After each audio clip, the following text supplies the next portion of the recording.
Namaku Chika, dan aku tidak pernah percaya cerita soal boneka berhantu, sampai aku membelinya sendiri.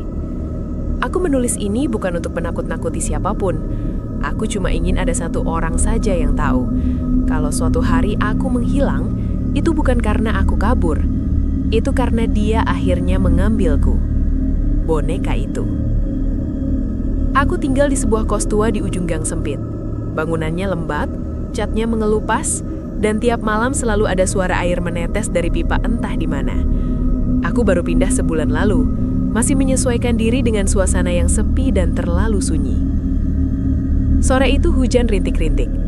Aku pulang kerja lebih cepat karena listrik kantor mati. Di tengah jalan pulang, aku melihat sesuatu yang tidak pernah ada sebelumnya. Sebuah toko kecil. Toko mainan. Bangunannya sempit, pintunya kayu tua, dan etalasenya penuh boneka-boneka jadul. Ada boneka porselen, boneka kain, boneka kayu. Semuanya tampak usang dan berdebu, tapi tertata rapi seperti baru saja dibersihkan. Yang membuatku berhenti adalah satu boneka di tengah etalase. Boneka kuntilanak. Rambutnya hitam panjang, gaunnya putih kusam, wajahnya pucat dengan mata hitam mengkilap. Bukan yang lucu, bukan yang estetik. Justru terlihat salah. Entah kenapa aku masuk. Di dalam toko, udara terasa dingin dan pengap. Bau kayu tua bercampur sesuatu yang manis dan agak menyengat, seperti bunga Kamboja yang dibiarkan layu. Seorang lelaki tua berdiri di balik meja kasir. Wajahnya pucat, matanya cekung, dan senyumnya terlalu lebar. "Kamu suka yang itu ya?" katanya, pelan. Aku mengangguk, menunjuk boneka kuntilanak itu. "Namanya?" tanyaku. "Dia tidak punya nama, tapi dia cocok buat kamu." Kalimat itu membuat bulu kudutku berdiri. Aku tertawa kecil, mengira dia cuma bercanda. "Harganya berapa?" Dia menyebut angka yang terlalu murah untuk boneka sebesar itu. Aku bayal tanpa banyak mikir. Saat aku mengambil bonekanya, jari-jariku terasa dingin seperti menyentuh es. Dan aku bersumpah, boneka itu terasa lebih berat dari yang seharusnya. Sebelum aku pergi, lelaki tua itu berkata, "Jangan ditinggal sendirian terlalu lama." Aku tertawa lagi. Aku benar-benar bodoh. Di kos, aku menaruh boneka itu di kursi dekat jendela. Hujan sudah berhenti, langit mulai gelap. Aku mandi, makan, lalu rebahan sambil scroll HP. Sekitar jam 11 malam, aku mendengar suara. Pelan, seperti orang menangis. Aku duduk, mendengarkan. Suara itu datang dari dalam kamar. Aku membuka lemari. Kosong. Aku cek bawah kasur. Kosong. Saat aku menoleh ke kursi dekat jendela, boneka itu tidak ada. Jantungku langsung berdebar keras. Aku berkeliling kamar, panik, sampai akhirnya melihatnya. Boneka itu sekarang duduk di tepi kasurku, menghadap tepat ke arahku. Padahal aku yakin aku tidak memindahkannya. Aku memegang boneka itu, menaruhnya kembali ke kursi, lalu mengunci kamar. Aku mencoba tidur. Tapi saat aku memejamkan mata, aku mencium bau bunga Kamboja. Dan dari arah lemari, aku mendengar suara perempuan berbisik. "Chika?" Aku tidak tidur malam itu. Begitu suara itu memanggil namaku, tubuhku kaku. Aku menatap lemari yang pintunya tertutup rapat. Bau Kamboja makin kuat, menusuk hidung sampai bikin mual. "Cuma halusinasi," bisikku ke diri sendiri. "Capek, kebanyakan mikir." Aku bangun, menyalakan lampu kamar sampai terang benderang. Lemari itu kubuka perlahan, kosong. Tidak ada apa-apa di dalamnya. Tidak ada perempuan. Tidak ada apapun selain bajuku yang tergantung rapi. Aku menoleh ke kursi dekat jendela. Boneka itu masih di sana. Duduk tegak, menghadap ke arah lemari. Seolah-olah dia baru saja menoleh dari sana. Aku mengangkat boneka itu dengan dua tangan. Jantungku berdebar keras. Tangannya dingin. Rambut sintetisnya terasa lembab. "Kamu cuma boneka," gumamku. Boneka bodoh. Aku menaruhnya di dalam lemari dan menutup pintunya rapat-rapat. Aku bahkan menaruh koper di depannya, biar nggak bisa kebuka. Jam menunjukkan pukul 2:17. Aku memaksakan diri tidur. Pagi harinya, aku bangun dengan kepala berat dan mata perih. Hal pertama yang kulakukan adalah melihat ke arah lemari. Pintunya terbuka. Koper yang kupasang di depannya tergeser ke samping. Dan boneka itu sekarang duduk di kursi dekat jendela lagi. Dalam posisi yang sama persis seperti kemarin. Aku merasa perutku langsung melilit. Ini nggak lucu, kataku pelan. Aku mengambil boneka itu dan menaruhnya di luar kamar, di lorong kos. Aku menutup pintu kamar dan menguncinya. Aku pergi kerja dengan perasaan gak tenang. Saat aku pulang sore itu, boneka itu ada di atas kasurku. Aku berdiri lama di depan pintu kamar. Kakiku gemetar. Aku yakin 100% aku tidak membawanya masuk. Aku menelpon teman kosku, Rani. "Ran, kamu mindahin bonekaku?" tanyaku. "Hah? Boneka apa?" "Yang boneka putih, yang horor itu?" "Ogah, serem. Aku nggak masuk kamarmu, sama sekali." Aku menutup telepon dengan tangan dingin. Malamnya, aku bermimpi. Aku berdiri di tengah ruangan gelap. Lantainya basah. Bau Kamboja menyengat. Di depan aku ada seorang perempuan berbaju putih. Rambutnya menutupi wajahnya. Dia mengangkat kepalanya perlahan. Wajahnya rusak. Mata hitamnya meneteskan darah. "Kenapa kamu ninggalin aku?" tanyanya. Aku terbangun dengan jeritan. Jam 3 tepat. Dan kali ini, boneka itu tidak ada di kamar. Aku bangun, panik, mencari kemana-mana. Saat aku menoleh ke arah cermin, boneka itu berdiri di belakangku, di pantulan cermin, dengan senyum yang tidak pernah ada sebelumnya. Aku menjerit dan menjatuhkan HP-ku. Pantulan di cermin itu menghilang seketika. Saat aku berbalik badan, kamar kosong. Tidak ada boneka, tidak ada apa-apa. Aku berdiri gemetar, napasku pendek-pendek, keringat dingin membasahi punggung. Aku mengucek mataku, berharap semua ini cuma mimpi. Tapi bau Kamboja itu masih ada.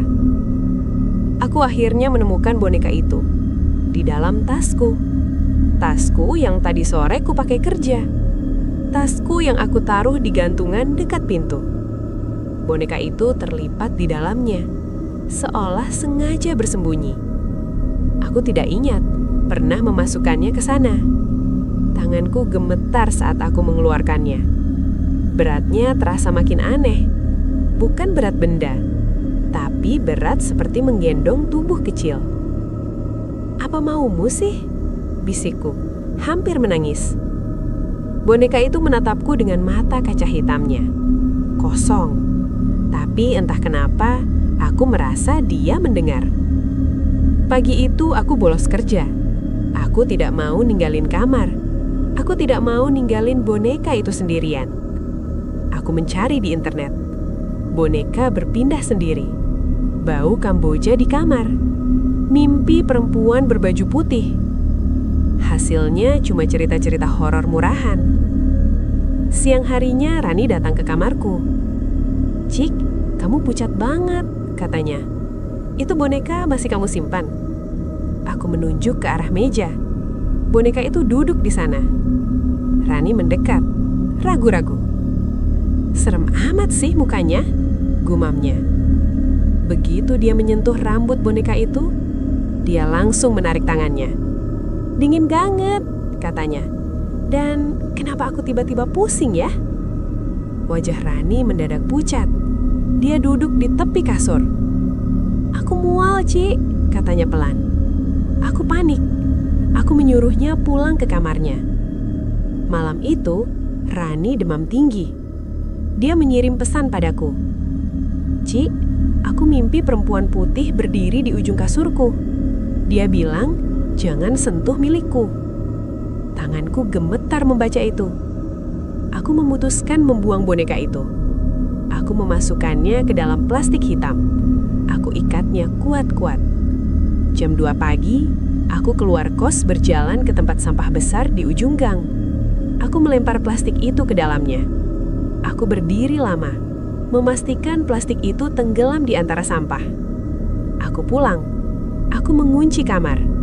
Aku menangis lega. Paginya, boneka itu duduk di bantalku, menghadap tepat ke wajahku. Dan di lehernya ada bekas tanah basah. Seolah-olah dia baru saja dikubur. Aku menjerit sekeras-kerasnya. Aku jatuh dari kasur, merangkak mundur sampai punggungku menabrak dinding. Boneka itu masih duduk di bantalku. Matanya mengkilap, rambutnya kusut dan basah tanah. Tanganku gemetar hebat. Ini nggak nyata, gumamku berulang-ulang. Aku mengambil jaket, kunci motor, dompet. Aku kabur keluar kamar tanpa menoleh lagi. Aku tidak kembali ke kos hari itu. Aku menginap di rumah temanku di sisi lain kota. Aku tidak membawa boneka itu. Malamnya, aku mulai merasa agak tenang. Sampai jam 3 pagi, aku mencium bau Kamboja. Aku membuka mata perlahan. Boneka itu berdiri di lantai, di ujung kasur, di tempat yang sama seperti di mimpiku. Mulutnya terbuka sedikit, dan untuk pertama kalinya, aku mendengar suaranya keluar dari mulut boneka itu. Kamu gak bisa ninggalin aku, Cika. Suaranya serak, pelan, tapi jelas. Aku menutup mulutku sendiri agar tidak berteriak. Kamu milikku sekarang. Lampu kamar mati. Aku merasakan sesuatu menyentuh kakiku. Dingin, basah. Aku menjerit. Paginya, temanku menemukan aku pingsan di lantai. Di lenganku ada bekas cakaran, 3 garis panjang. Dan di HP-ku ada 1 foto baru. Foto boneka itu duduk di dadaku saat aku tidur. Aku tidak punya pilihan lagi. Aku harus kembali ke toko mainan itu. Aku harus cari tahu apa sebenarnya yang aku beli. Aku kembali ke kos cuma untuk satu hal. Alamat toko mainan itu. Aku tidak mau masuk kamar. Aku tidak mau melihat boneka itu lagi. Aku berdiri di lorong, menggigil, mencium bau Kamboja yang sekarang terasa menetap di hidungku. Seperti tidak mau pergi. Aku langsung keluar. Gang tempat toko itu berada terlihat normal, terlalu normal. Tidak ada toko mainan, tidak ada etalase boneka, tidak ada pintu kayu tua. Yang ada cuma tembok kosong dan warung kecil. Aku berdiri bengong. Pak, toko mainan yang di sini kemana? Tanyaku ke bapak warung. Dia menatapku aneh. Toko mainan apa, Mbak? Yang boneka-boneka jadul itu. Nggak pernah ada. Kakiku lemas. Aku bersumpah toko itu ada. Aku membelinya sendiri. Aku pulang ke kos dalam keadaan setengah linglung. Begitu aku membuka pintu kamar, boneka itu duduk di tengah lantai, menghadap pintu, seolah menungguku. Kenapa kamu cari mereka? Suara serak itu terdengar lagi. Aku mundur. Kamu bohong, kataku gemetar. Kamu cuma boneka. Boneka itu memiringkan kepalanya. Aku sudah lama menunggu kamu. Lampu kamar berkedip. Udara terasa makin dingin. Dia mengikatku di sini, kata suara itu. Dan sekarang kamu penggantinya. Aku merasa kepalaku berat. Bayangan perempuan berbaju putih muncul di belakang boneka itu. Rambutnya menutupi wajahnya. Dia mengangkat tangannya perlahan. Dan aku merasakan sakit luar biasa di pergelangan tanganku. Aku menjerit. Saat aku menoleh, ada bekas tali merah melingkari pergelangan tanganku. Seperti bekas diikat. Malam itu aku tidak tidur. Aku duduk memeluk lutut di sudut kamar.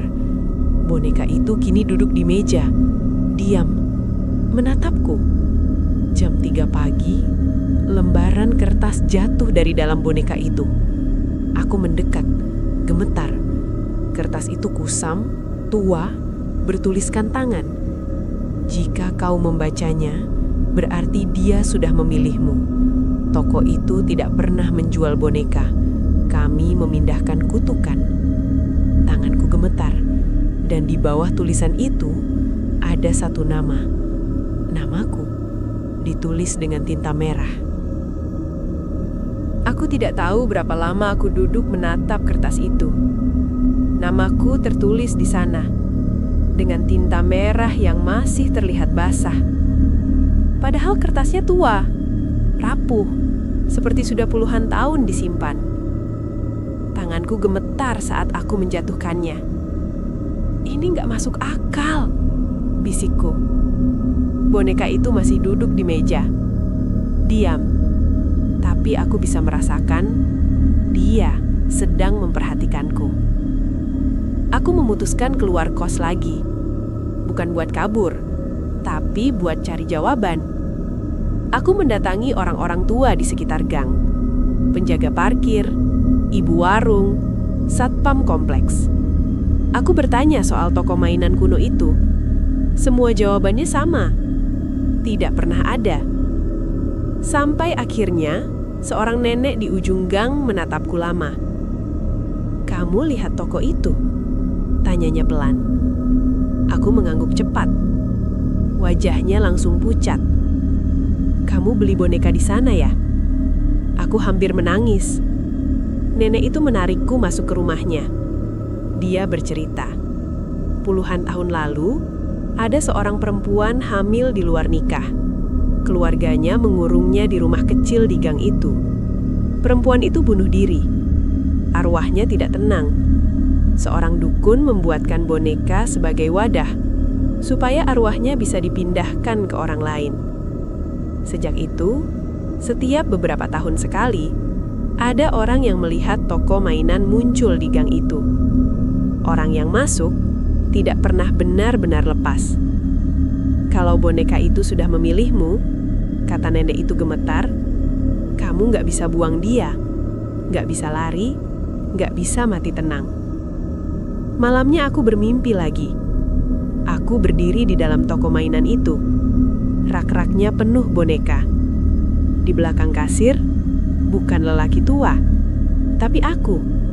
Versi aku yang pucat, matanya hitam, tersenyum lebar. "Kamu telat," katanya. Aku terbangun sambil berteriak. Jam 3. Boneka itu kini retak di bagian wajahnya. Dan dari retakan itu, aku melihat mata asli, menatapku dari dalam. Aku menjatuhkan boneka itu. Dia tidak jatuh seperti benda mati. Dia mendarat, berdiri tegak di lantai. Retakan di wajahnya makin melebar. Suara krek, krek terdengar pelan, seperti tulang yang dipatahkan dari dalam. Bau Kamboja menyergap keras. Aku mundur sampai punggungku menabrak pintu. "Belum waktunya kamu lihat aku sepenuhnya." Suara itu terdengar lebih jelas sekarang.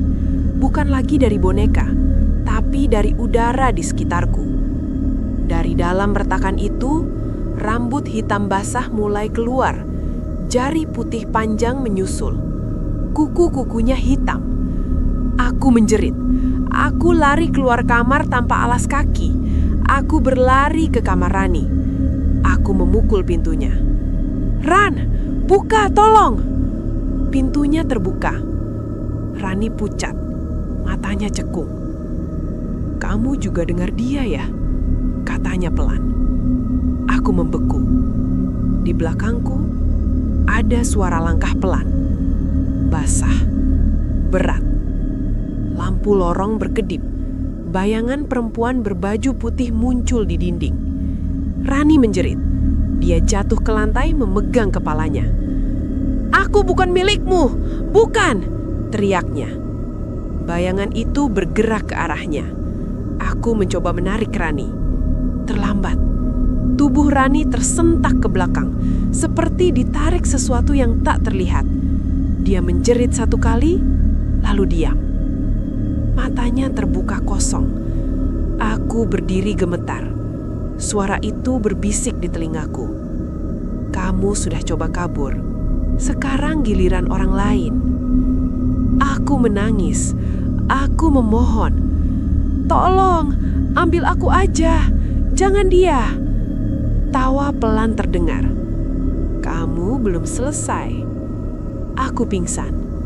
Saat aku sadar, aku sendirian di lorong.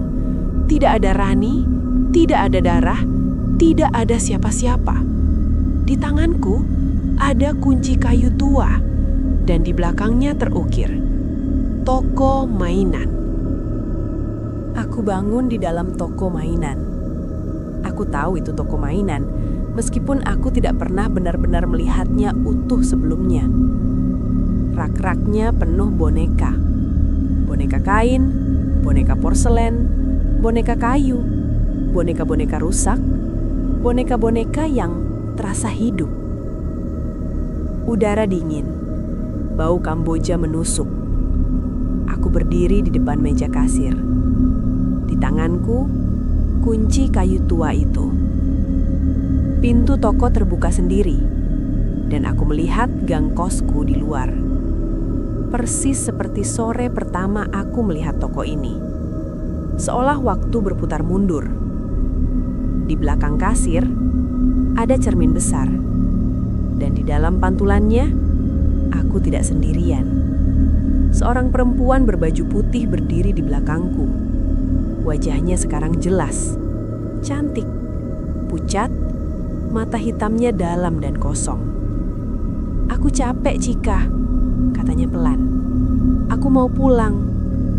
Aku menangis. Kamu bunuh Rani. Dia menggeleng pelan. Aku pindah, seperti mereka memindahkanku ke kamu.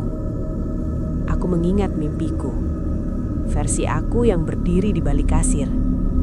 Sekarang aku paham. Pintu toko terbuka lagi. Seorang cewek masuk. Masih muda, masih polos. Dia menatap etalase.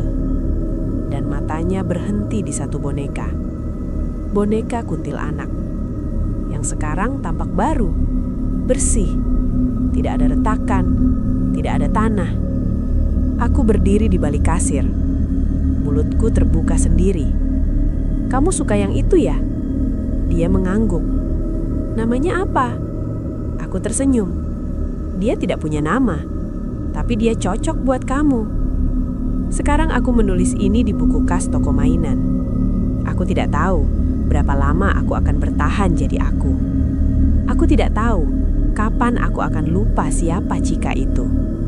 Tapi satu hal yang aku tahu, toko ini tidak pernah menjual boneka. Kami memindahkan kutukan, dan boneka itu selalu kembali.